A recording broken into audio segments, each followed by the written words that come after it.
je peux comprendre que en traduction, il devient un mythe, mais pour moi, il est un homme. Mais je peux comprendre que pour l'Europe, il devient un mythe, et pour la France, parce que je crois qu'il touche là, et ça, je crois, le diffère des autres auteurs israéliens, il touche une réalité qui est dans le entre-deux, entre l'Europe et Israël. Parce que nous avons beaucoup qui est dans cet espace entre les deux, et que les autres auteurs en parlent moins, s'occupent de la réalité immédiate, ou surtout locale, et qu'Aaron ose ouvrir notre histoire commune. Et c'est une histoire complexe. Une histoire complexe qui touche aux profondeurs des lettres juives, mais aussi aux profondeurs des lettres européennes, avec sa lumière et ses ombres. Et il les expose tous. Et il les expose avec un regard qui n'accuse pas, mais qui étale.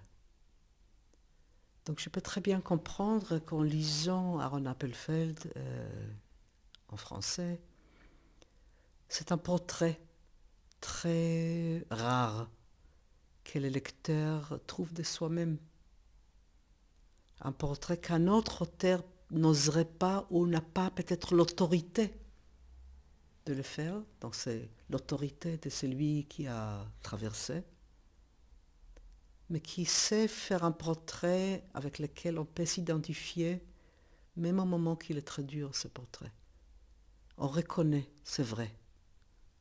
On reconnaît les ombres, mais on est très reconnaissant à Appelfeld lorsqu'il exprime la lumière, des moments de bonté, des moments d'humanité très profonde qui peut dégager de personnages non juifs ou juives, mais très vulgaires et sans visage. Et tout d'un coup, de là, presque comme un récit mystique, sort quelque chose de profond qui nous touche énormément, mais aussi grâce au fait qu'il montre aussi l'obscurité d'où ça émane. Donc, dans ce sens-là, je crois que, contrairement à Primo Levi, par exemple, qui était un témoin extraordinaire, profond, mais qui restait italien, donc son judaïsme était pour lui un judaïsme héréditaire, mais avec lequel il ne savait pas très bien quoi faire, c'était imposé sur lui. Aaron Appelfeld a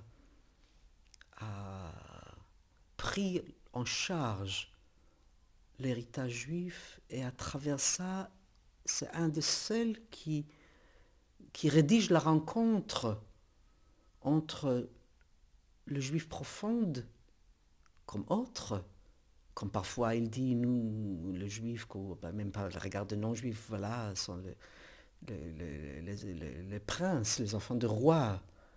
C'est cette élection ambiguë qui coûte cher, qui a coûté très cher, mais qu'il y a un côté de l'élection d'un côté et d'être chassé de l'autre côté, mais en même temps, l'Européen, pour lui, ce sont les paysages de cette Europe mythique, profonde de Mitteleurope, mais qui touche tout le portrait européen.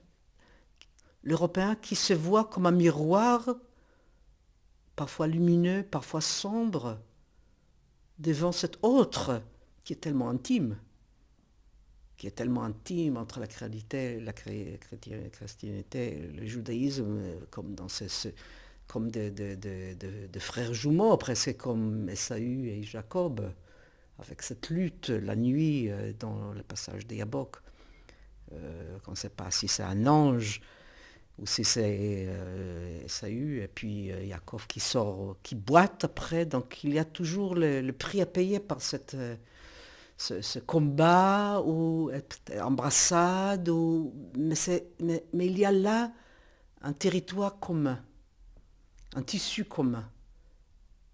Comme Paul Celan l'a fait, mais du côté de l'Europe et en poésie, Aaron Appelfeld l'a fait du côté lumineux des Méditerranéens, déjà de Jérusalem, et avec cette lumière, il revenait vers ce paysage européen. Donc, je crois que c'est un des conteurs de ce mythe du XXe siècle, que parfois on se demande comment on peut comprendre ces événements tellement singuliers, qui dépassent l'histoire, sauf dans un récit qui est ce récit mythique, et qui ne fait pas l'économie de l'obscurité. Mais qu'on sait toujours la confiance que celui qui le fait n'est pas maléfique. Il ne jouit pas. Il n'y a pas la pornographie du mal, comme on trouve chez beaucoup d'auteurs qui parlent même de la Shoah. Au contraire, il y a ce côté le plus sombre de l'humain qui sort, il y a toujours une étincelle qui passe. Aaron m'a beaucoup soutenu dans un travail que je me suis senti obligé de faire, comme ça, poussé à faire au-delà de mon écriture et dans la rédaction, comme ça, dans la mise en forme de la transmission de la mémoire par ceux qui n'étaient pas là. Un groupe que j'ai dirigé, un peu comme créature commune, comme création collective à la Mnouchkine. Nous avons ici écrit une sorte comme faire une sorte de cèdre de Pessah pour la mémoire de la Shoah. Donc la première rencontre de ce groupe, j'ai invité Aaron. Il dit, on ne peut pas commencer, vous êtes notre guide, vous êtes notre Ovide. Ovidius qui parle Dante par le ténèbre. Et il a dit là des phrases extraordinaires. À un moment donné, parce qu'il a parlé avec le groupe, on avait lu, etc. Et puis après, il a dit, ce que je vais dire va peut-être vous étonner. Mais pour moi, la mémoire de la Shoah, c'est qu'il y avait là-bas beaucoup d'amour. Oui, tout était une catastrophe. Tout était sombre. Autour, il y avait énormément du mal. Mais il y avait à l'intérieur une expression tellement unique de l'amour, le plus pur. La manière que des parents pouvaient aimer leurs enfants, ou les enfants aimaient et soutenir leurs parents ou grands-parents. La manière que quelqu'un pouvait te dire un mot, et puis toujours savait quel mot à dire, et à quel moment. Et en disant ce mot, il t'a sauvé, parce que tu as levé les bras déjà. Et puis ce mot t'a ramené à la vie. Sans parler de quelqu'un qui t'a donné une tranche de pain, ou une demi-tranche de pain. Au milieu de toutes ces ténèbres, il y avait beaucoup d'amour. Il a dit avec sa voix comme ça, et puis il a dit, si j'écris, c'est pas à cause des souvenirs du mal et de l'horreur, mais j'écris par la force de cet amour que je connaissais là-bas. J'aime les gens, j'aime les humains, et j'écris là-dessus. C'est un bouleversement du regard sur ce moment le plus sombre de notre histoire, cet effort que moi j'ai hérité de ma mère, qui était aussi cette forme de résistance en face de l'effacement de l'humain qui était au fond, ce que le nazisme cherchait, c'est d'effacer le visage de l'autre, qu'il soit un handicapé ou un juif ou un homosexuel ou un artiste, donc effacer l'humain avant de le tuer, d'abord de l'effacer. En face de ça, cette résistance de garder la face.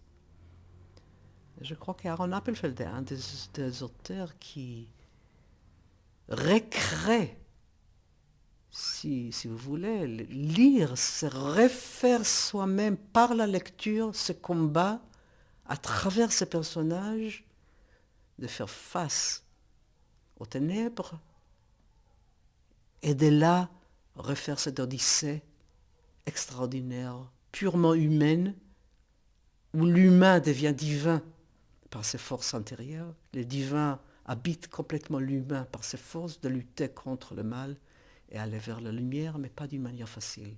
Et le prix est cher à payer. Mais l'effort est là, comme les millions qui n'ont pas survécu, mais la mémoire de cet effort humain, de garder l'humain, traverse les livres d'Aaron Appelfeld.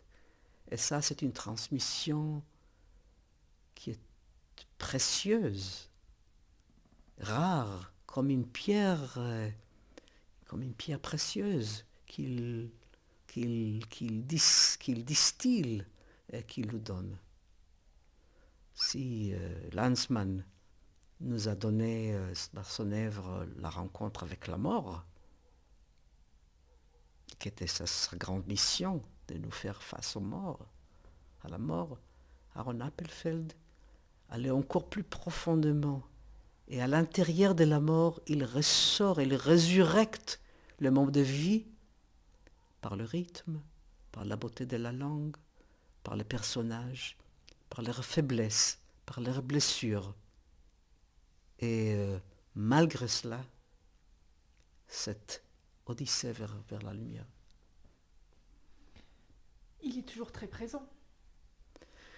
Il est toujours très présent. Je crois que dès qu'on ouvre une page d'Aaron Appelfeld, il y a une présence de la voix. Il y a un peu de temps une soirée pour lui dans un grand théâtre à Tel Aviv avec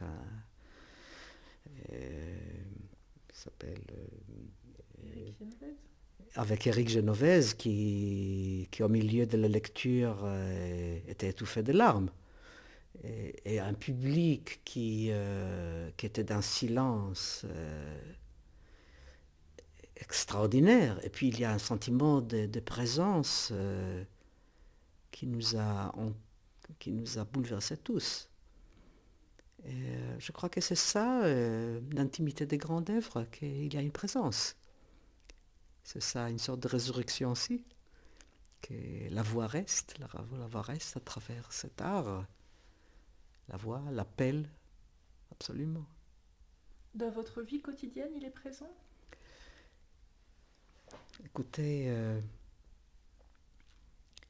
quand j'écris, très souvent Aaron Appelfeld est avec moi, comme une voix qui me réveille vers le chemin à faire.